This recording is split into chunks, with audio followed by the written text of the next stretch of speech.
Dave Ward and Friends is proud to be supported by the brand new 135,000 plus square foot Porsche River Oaks dealership from our friends at Sonic Automotive. I've known a lot of Porsche owners in my time, and one thing they've told me is that they really enjoy sitting down and specking out the Porsche of their dreams.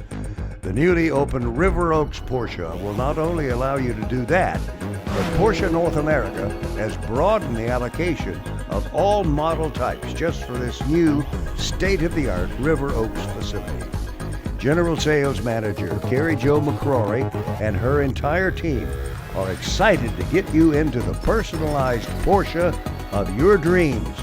It's now open in River Oaks. Tell them Dave Ward sent you.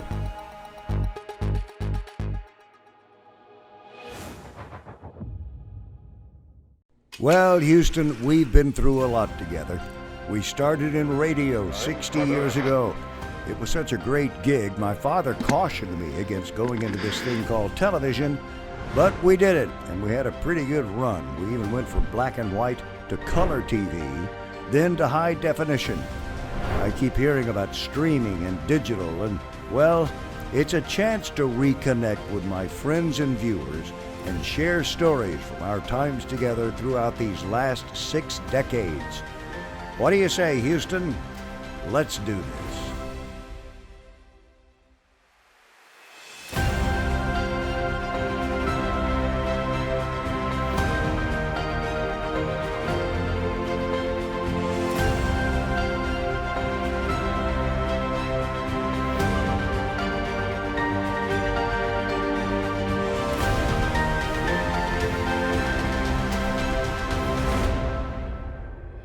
Hello friends, I'm Dave Ward, and welcome to Dave Ward and Friends, a series of casual conversations with people that I have met in my 60-year broadcasting career in radio and television in Houston. I'm very proud today to have Pierce Bush and Neal Bush, 2 members of the George H.W. Bush family, here with us today. Guys, thank you so much for your time. I really do appreciate this. Neal, let me start with you. Do you remember the last time? I remember being with you where you were interviewing my mom. I think. Yes. Yes, at our house, at her house. At her exactly. house. Mom and Dad both love you, well, and all that you have done and have done for the community of Houston. Dad would call you a bright point of light for Houston, for all you've done for Crime Stoppers, for all you've done through your work on television. You're a real legend here. We're honored. I can't speak for Pierce, but it's quite an honor to be considered a Dave Ward friend. Well, thank you.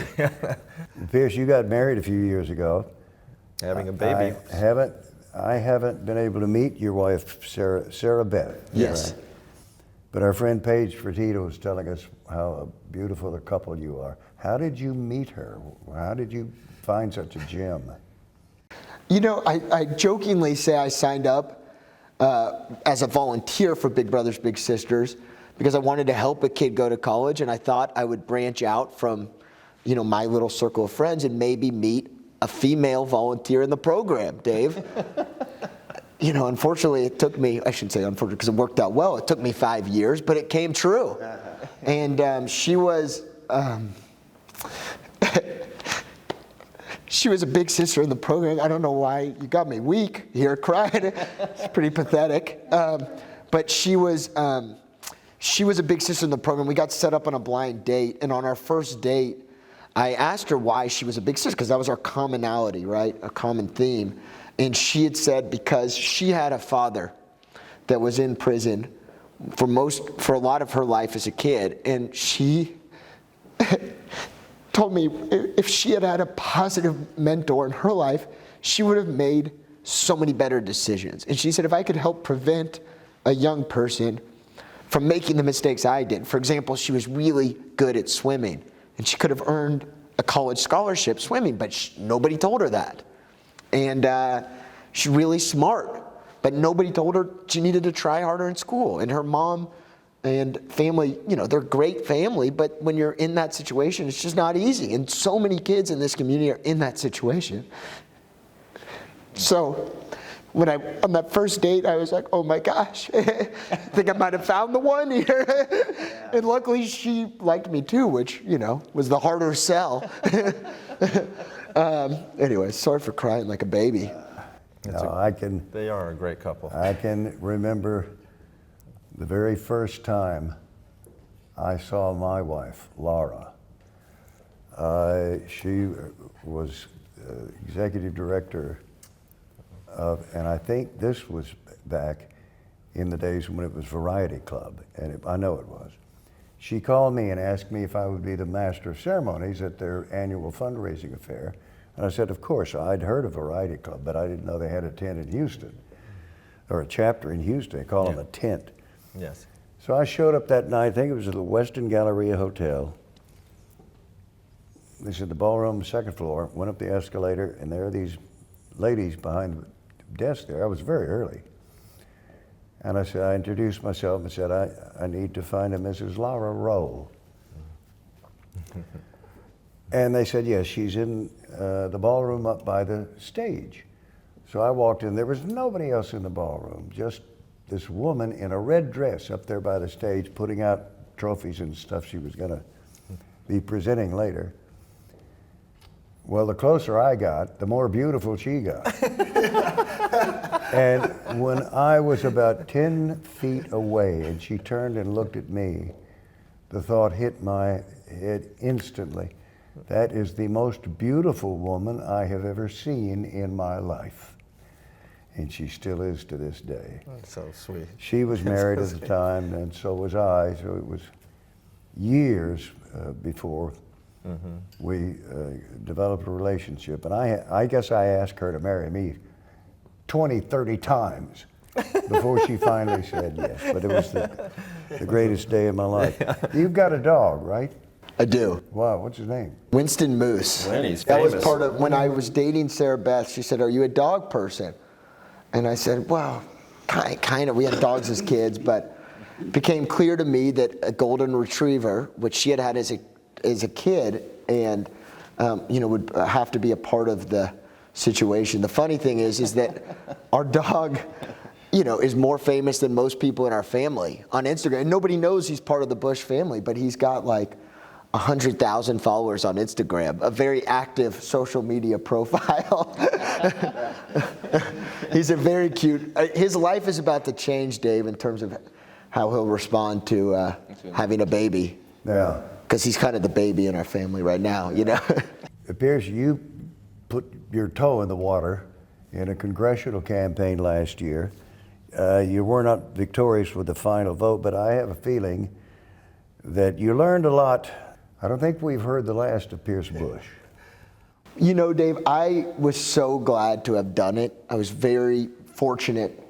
And I made a lot of mistakes, like jumping in on the day of the filing deadline. So it was a very brief campaign. And I learned so much, but our country is worth it. Good people need to step up.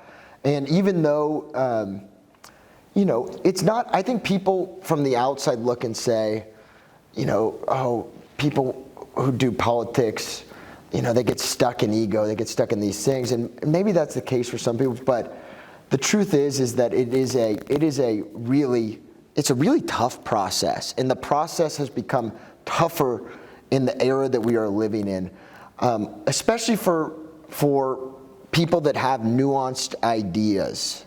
Because when you're trying to run a campaign, you're appealing to, first of all, a very small number of people that vote in primaries. People ask me all the time, what's the one thing you've learned? And the number one thing I learned is more people need to engage in the political system. For our democracy to really work well, there's too many people that vote just in November, for example, and even more people should vote then. I'm a huge advocate for civic engagement. But if you look at people that vote in the primaries, it's a very small number of people for the districts, or the seats. But it was a tremendous experience. I don't regret it at all, even the outcome. Again, I view the beautiful thing about life is when you do lose, which I lose. You were very kind in your assessment of my loss, but you learn a lot about yourself. And I would say losing in politics is really, I heard Barack Obama, I was listening to him on a podcast, and he lost a congressional race early in his life, and he said people don't realize how painful it actually is because you kind of personalize it, but it's not personal. If you could go out there again with the attitude of kind of a joyful competitor, fight for ideas you believe in, and if the voters say it's not your time, then you accept that and you move on. And there's so many other ways, fortunately, Dave, that people can contribute to make their community better. And so, to me, it was a no-lose situation, even with the loss. I was tremendously grateful for the friends that we made through the process, the people that we met, and it was a lot of fun. I mean, it was a lot of fun, even despite some of the fact that, you can't be as nuanced of a communicator. You have to be it's really soundbite narratives now. And again, it's hard to change that process, but I don't regret it at all. Neal, you are the CEO of Neal Bush Global Advisors. That sounds fancy. What is that? What is it? It's a company name I gave myself so that I could have a name behind an LLC. I travel, I used to, pre-COVID, travel to Asia frequently, and some to the Middle East and other parts of Europe and other parts of the world to do business consultation, business development type activities. And it's a range of things, cross-border investments from the U.S. into Asia, or vice versa, Asia into the U.S. And it's been joyful. I've really enjoyed my work. I've made tons of friends, and I've got great relationships in these various parts of the world. And I've been doing a lot of Zooming with my friends in the past year because we can't travel. There's no way to go where I need to go. So. Yeah. I've been having very productive, Zoom sessions. Wonderful. Yeah. This pandemic has really hurt the airline industry. Oh my gosh. It really has. I'm shocked that the stock market is so bustling these days, given that the economy just has, in certain sectors of the economy, has been reeling. Yep. Restaurants and travel and entertainment and all those kinds of things. I mean, it's crazy. I understand you and your lovely wife, Maria, have a new have home 4 in dogs. La Jolla. In La Jolla. La Jolla, have you ever been there? Never. So it's Are we going to lose you to California? No, hell no. No, I can't afford the taxes there, assuming I'm making income. It's 20 minutes north of San Diego. Maria has been scouting around for like 4 or 5 years. So she found a tiny little house that needed a lot of renovation, which we've now completed. So we're going to go, once a month for like a week at a time, maybe, or 4 or 5 days. It's beautiful. We get to walk on the long walks on the beach, and there are other places for hiking. It's the weather, as you can imagine, in Southern California is just really beautiful. Yeah, it is. And we're hoping to have it. There are 4 bedrooms in this little place. We're hoping that Pierce will bring his little baby, and Sarah Beth will come and join us. No dogs. Maria's made a rule, hard, fast rule: no dogs, no cats, no pets. We're just going to have kids and grandkids. Well, how do you like being a grandfather? It's awesome. So Lauren Bush, who's all of our kids are doing wonderful things in their lives, but Lauren started Feed, which is a program it's a business where she sells goods, and the proceeds from the sales, part of the proceeds goes to the UN World Food Program, and she's caused over 118 million meals to be served so far in the years that she started it after her Princeton days. She's got 2 beautiful kids, James and Max. She's pregnant with her 3rd. In fact, when we first learned of Sarah Beth's pregnancy and Lauren's, the forecast was that they would be born on the same day, like April 23rd. I think it's one of them's changed. But they're being born around the same time. Wow. So Maria and I are doubling our grandkid pleasure. We wish that Lauren were closer so we could spend more time with those grandkids, but we're really excited to have, little baby Pierce and Sarah Beth around. It's going to be awesome. It's going to be great. I have to ask you both, what do you think of the state of politics in the United States today? Pierce will give you a more optimistic assessment. Go ahead, Pierce. Why don't you go first? Well, because you've already said it, it's great. I think politics has gotten so off the rails. I mean, for a good and decent guy like Pierce, who has, he's not a demagogue. He's not a right-wing flamethrower out there. For him to get crushed in a primary indicates to me that there's too much of a litmus test type atmosphere where you have to, align with certain ideology in order to be considered a candidate. So the differences between Republicans, where there used to be a big moderate group in the middle, there's none of that anymore. And the Democrats, there used to be a moderate group in the middle, and now they've moved to progressive. The Republican Party's moved too far. There's a big middle section in politics that's not represented. And as a result, you see of this divisiveness, you see animus, you see just nothing but hate. I've been listening to the Obama book, and I've visiting with my own brother George. It's very clear that Republicans don't want Democrats to succeed, and Democrats don't want Republicans to succeed, and so there's very little collaboration on critical issues and matters that affect the well-being of our country. So I'm discouraged by our democracy. I really am, and frankly, I think we've gone off the rails when it comes to President Trump's influence over our democracy. I'll just say that out loud. No, it's Dave, I'll comment on it briefly. I agree with a lot, maybe not all, but a lot of what my dad said. I will say this, though, because you always have to look back historically for perspective. Politics has always been a pretty bruising game. And if you look at even going back to the Founding Fathers era, and you look at the pamphlets and there was a lot of animosity towards different people.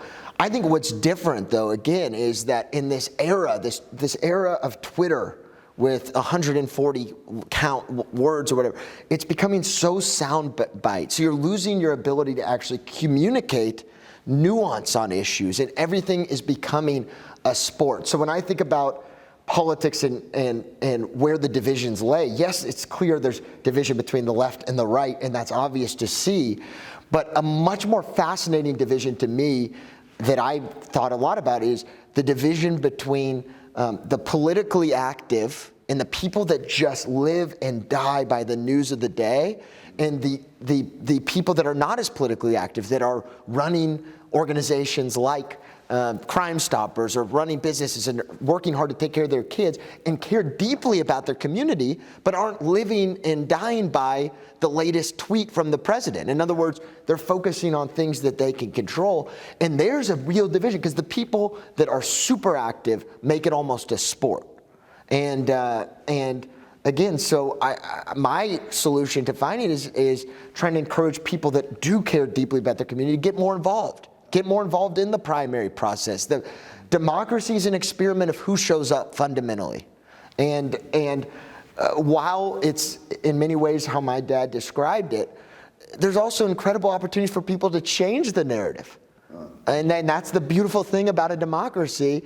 And so it's up to everybody to step up, to get involved, and to try to make a difference. Yep. And again, I would view it, I've learned this through as my dad said, crushing defeat.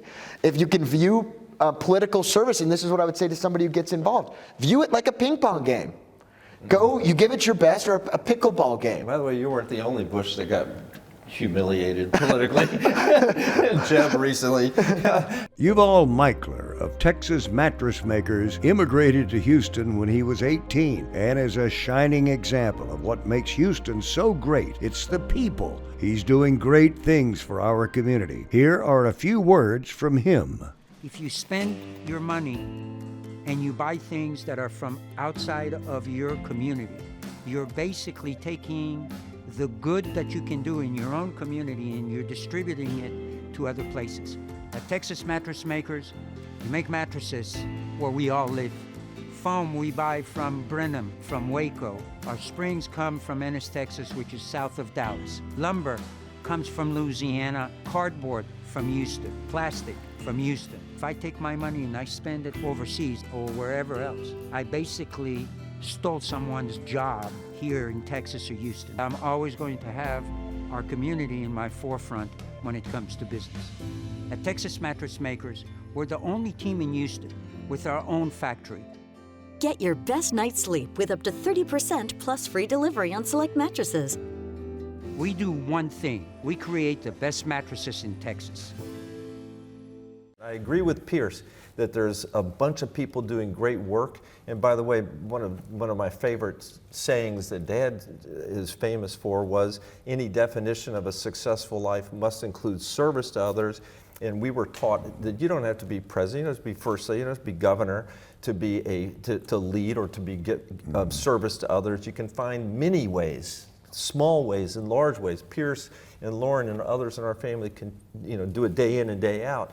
But just by saying a kind word or helping somebody with a meal or, sorting food, with just you can do anything you want. So that the hope for me for our democracy is that more and more people, right now, as you may know, Dave, I'm the chairman of Points of Light, which Dad started over 30 years ago.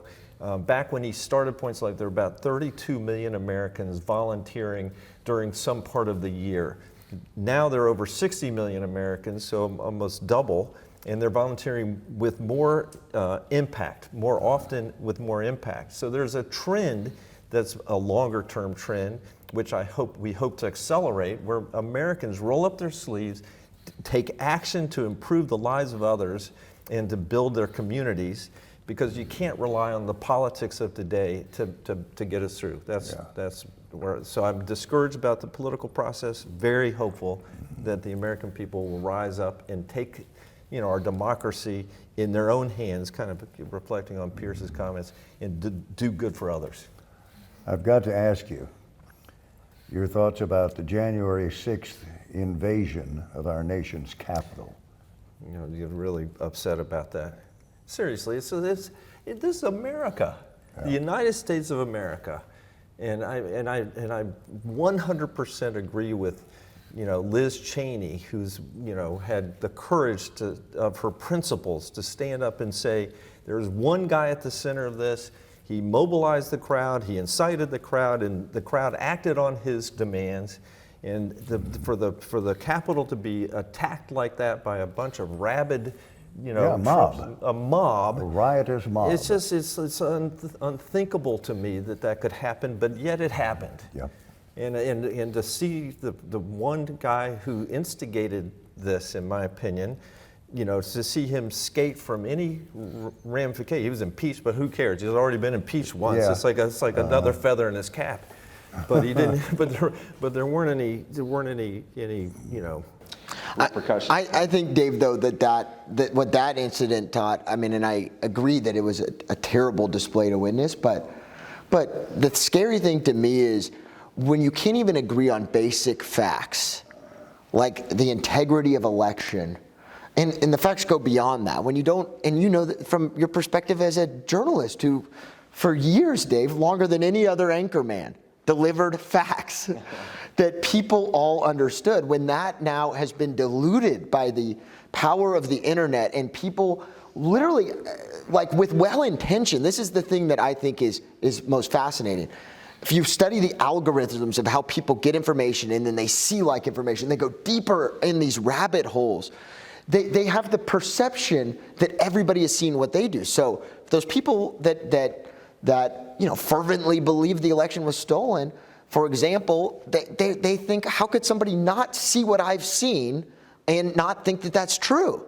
And that's a real test, in my opinion, for democracy in this country, which is the greatest democracy on the face of the earth, and we must do everything we can to protect it.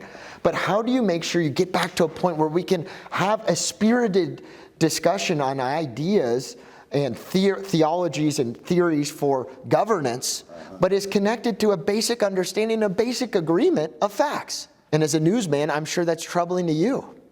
It is. It is. I spent my life trying to find out the truth and report it on the air.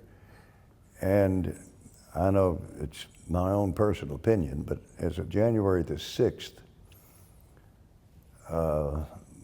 watching the President of the United States, Donald Trump, stir up that riotous mob the way he did, we're gonna fight like hell. We're gonna march to the Capitol and I'll be with you. Yeah, on all that goes. And it resulted in what, 5 or 6 people killed? Yeah. I don't know how many injured in that thing. And what, 150 people I think have been arrested and charged so far. And I'm sure there's more to come. That was, I never thought I would see anything like that in the United States. What do you think about the current state and the future of the Republican Party? I'm the wrong guy to ask about the Republican Party. I'm not even sure I'm a Republican anymore. I'll be honest with you. Yeah. You probably shouldn't put Pierce on the spot either. Look, Dave, I fundamentally still believe there needs to be a party out there that can articulate a position that believes in the goodness of people to make decisions in their own lives. And fundamentally, when you just think about the two parties and you pull away where things have gone recently, like there's a fundamental theory that I believe, and I think that a party needs to exist to articulate that. We need people that still fundamentally believe that people, when they are empowered to create opportunity for their families and make decisions, make better decisions. And I believe that the other party, thinks that the government needs to make decisions for people. And I still think people are their best versions of themselves. Now you're going to get my dad and I at a political debate possibly, which maybe I should do. No, I mean, so I don't disagree that there have been historically foundational interests that the Republican parties reflect and articulate beautifully. When Dad was president, George W., when Jeb was governor, and those kind of things. But our party isn't the party that's for trade wars and raising tariffs kind of willy-nilly. Our party wasn't a party of disengaging from the world and raising walls and stopping immigrant, this anti-immigrant, this racist type tone that the last administration. Our party's been tainted and taken by elements that are, and our party used to be a party that had a bigger tent, where if you had slightly different views on abortion or whatever, you're still welcome if you believe in the core principles that are the most. Yes. We used to believe in balanced budgets. I don't know, remember when Dad was president, he lost because his re-election in part because he said no new taxes at the convention, but he raised taxes, cut spending, and had balanced budgets going forward for 4 or 5 years. That we don't have balanced budgets. Are you kidding? The Republicans have been responsible under Trump for 4 years, the largest spending increases in forever. You can't even imagine. Yeah, I know. Where was the fiscal discipline? Where is the Republican Party? There is no Republican Party. People aspire to have one, and I appreciate Pierce's comments. But we've lost control. The party doesn't have the foundational. In 1964, when I met George H.W. Bush in San Francisco, yes, that convention nominated Barry Goldwater. And one of his most famous lines in his acceptance speech was, "Extremism in the defense of liberty is no vice, and moderation in the pursuit of justice is no virtue." Which is why he lost badly. Oh, God. He really did. He did. He got caught. The next month, we went to the Democratic National Convention in Atlantic City. The Republican Party had put up this big, wide billboard over the boardwalk there with Barry Goldwater's picture on it. And the cut line over on the right-hand side said, "In your heart, you know he's right." The next morning, the Democrats had added a line under that billboard, "Yes, extreme right." It's true. Well, gentlemen, I can't thank you enough for being here Awesome. to talk with me on Dave Ward and Friends. Thank you both very, very much. I'm going to shake your hand even to hell with COVID. And thank you for joining us for Dave Ward and Friends. Dave Ward and Friends is proud to be supported by the brand new 135,000 plus square foot Porsche River Oaks dealership from our friends at Sonic Automotive. I've known a lot of Porsche owners in my time, and one thing they've told me is that they really enjoy sitting down and specking out the Porsche of their dreams. The newly opened River Oaks Porsche will not only allow you to do that, but Porsche North America has broadened the allocation of all model types just for this new state-of-the-art River Oaks facility. General Sales Manager Carrie Jo McCrory and her entire team are excited to get you into the personalized Porsche of your dreams. It's now open in River Oaks. Tell them Dave Ward sent you.